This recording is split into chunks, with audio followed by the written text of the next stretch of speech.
तुम्हाला माहीत आहे का, भगवान श्रीकृष्णांचा अंतिम देह संस्कार विधी कोणी केला होता? नसल्यास ही कथा पूर्ण ऐका, कारण ही कथा ऐकल्याने पुण्य लाभते आणि मनात भक्ती जागते.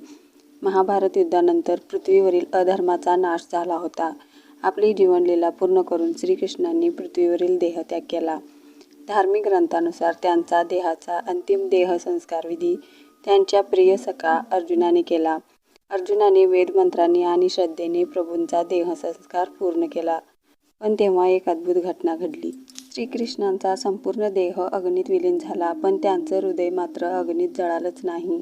ते हृदय तेजस्वी प्रकाश देत होतं. अर्जुनाने ते दिव्य हृदय वेदमंत्रांनी पूजून समुद्रात विसर्जित केलं आणि मान्यता आहे की ते हृदय समुद्रांच्या लाटा ओलांडून पुरीच्या किनाऱ्यावर पोहोचलं.